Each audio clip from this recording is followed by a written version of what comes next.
Salut tout le monde. Aujourd'hui, on va plutôt faire une vidéo réaction. Jusqu'à maintenant, je faisais des clips un peu avec des musiques qui abordaient des thèmes pas toujours très connus, comme par exemple le IPO de PayPay dans la dernière vidéo, où je pensais que c'était intéressant puisque le marché japonais est très porteur et parfois assez méconnu, puisque bien entendu, c'est des modes de paiement que personne ne connaît en France, aux États-Unis et en Occident. Mais je pense que ce IPO pourrait être très porteur. On va faire un point crypto. Pour ceux qui s'intéressent aux cryptos, parce que je pense que en ce moment, bien entendu, la Bitcoin a perdu 50% de sa valeur et beaucoup de gens pensent que c'est la fin de Bitcoin. Non, ce n'est pas la fin. Mais par contre, vous avez plusieurs méthodes pour investir dans Bitcoin sans nécessairement posséder de la Bitcoin directement. Voilà. Donc, il y a par exemple des sociétés comme Coinbase, qui est une espèce de plateforme d'investissement, qui est d'ailleurs, cette plateforme est utilisée par le gouvernement américain pour acheter et vendre des cryptos, ce qui est très intéressant, et les sociétés type MicroStrategy de Michael Saylor, qui accumulent du Bitcoin avec un effet de levier, mais dont on peut critiquer la dilution peut-être récente, etc. Et posséder du Bitcoin, mais avec les risques techniques, mais aussi les risques humains qu'on a pu voir récemment, comme notamment les enlèvements, les cambriolages, la perte technique, comme la perte de sa clé, ou des hacks, où ça devient de plus en plus compliqué. Alors, quel est le niveau de risque à choisir? Alors, on a les nouveaux paysages crypto, donc c'est plus du tout un marché marginal comme ça a pu l'être. On a eu les ETF Bitcoin l'année dernière, donc des paniers de valeur avec Bitcoin où les grands institutionnels se sont engouffrés et les entreprises cotées qui accumulent des Bitcoins, MicroStrategy. On assiste donc à une financiarisation du système.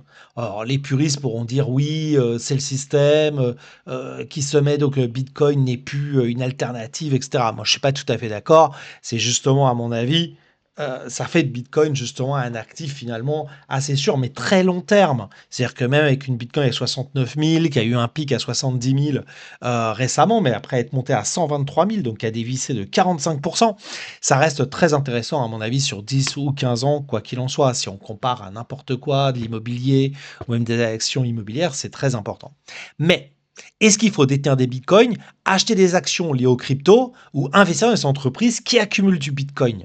Alors, déjà, comme j'ai déjà évoqué, le problème de la détention directe. Alors, on peut perdre sa seed phrase, donc c'est-à-dire en fait ces 24 mots qui vous permettent de récupérer votre portefeuille, le hack bien entendu, avec des hacks de plus en plus sophistiqués, notamment avec l'IA. On a même vu que Binance avait perdu comment dire, une partie de sa base de données, et les risques humains, bien entendu, cambriolage, extorsion, enlèvement forcé pour transfert de crypto, où on a pu voir avec très récemment, et notamment en France, où il y a eu beaucoup de problèmes de ce genre. Alors, la crypto, elle est instantanée, irréversible et anonyme. Pas véritablement anonyme, parce qu'il y a ce qu'on appelle le ledger, donc en fait la livre des comptes, où on peut lire, mais il n'empêche que si les cryptos sont envoyés et qu'il n'y a pas une réaction suffisamment tôt, il sera très difficile de bloquer ces cryptos, bien qu'il pourra avoir des problèmes si les cryptos sont déclarés volés pour les revendre pour ce qui est des voleurs. Mais en même temps, ils peuvent utiliser des mixeurs ou d'autres techniques en passant par d'autres cryptos comme Monero notamment, qui fait que quelque part, c'est quand même beaucoup plus simple que de voler de l'argent, imaginons sur un compte bancaire où là, il y a un vrai transfert SWIFT où on peut tracer. Et encore à l'international, très difficile de récupérer des, des, des, des, des fonds qui auraient été volés, qui passent par multiples comptes en dehors de l'Union européenne, qui passent par Dubaï, Hong Kong, Singapour, etc. Presque des procédures impossibles. Alors, détenir directement des bitcoins, tu peux acheter ou alors tu peux t'exposer de façon indirecte avec notamment la société Coinbase. C'est le plus grand échange coté aux États-Unis. Revenus issus, frais de trading, custody pour STF, services institutionnels profitent de toute la croissance du marché. Avantage, pas de sysfres, pas de wallet, pas de transfert forcé.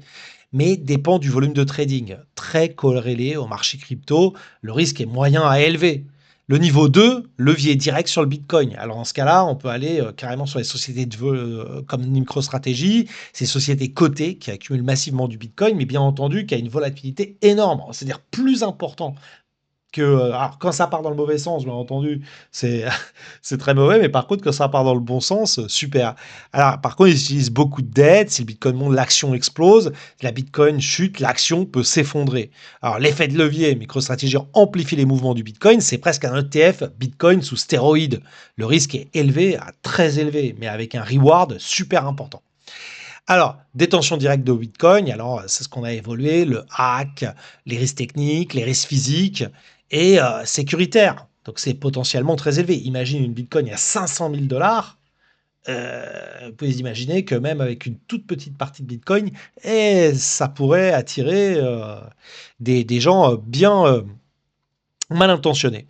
Donc il faut y penser par rapport à sa sécurité, notamment pour les personnes qui habitent en France, où on sait que ces incidents se multiplient de plus en plus avec une fuite des données, notamment de plateformes très importantes, où on sait que sur le dark web, les adresses ou les noms personnels des gens circulent. Donc ça veut dire que c'est pour ça. Et on a appris qu'il y avait des petites mains qui étaient prêtes à attaquer pour 3 000 ou 5 000 dollars. Donc quand on voit euh, finalement comment dire, pour combien les gens sont prêts à agir, on voit à quel point, notamment, comment la justice française n'est pas du tout adaptée. Donc on reprend. Alors par exemple, si on peut parler en termes d'allocation, par exemple si vous êtes un profil plutôt prudent, un ETF Bitcoin, détenir 60% en ETF, 40% de Coinbase, c'est-à-dire que vous êtes sur les marchés sans seed phrase, donc vous ne possédez pas de la Bitcoin en physique, mais vous êtes exposé. Et le profil équilibré serait plutôt 50% en Bitcoin, 30% en Coinbase et 20% en MicroStrategy, qui est vraiment pour le coup très risqué. C'est une espèce de Bitcoin sous stéroïde très excitant, mais évidemment, où vous pouvez perdre 80% de votre valeur. Et le profil agressif, Bitcoin 40%, 40% de MicroStrategy, 20%.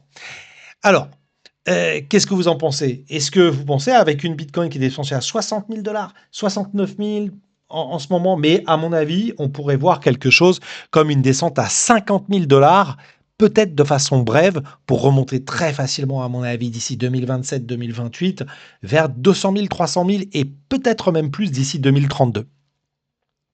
Alors, qu'est-ce que vous en pensez? Est-ce que vous aimez bien ce format? Est-ce qu'on veut qu'on continue sur des réactions, plus d'actualité, etc.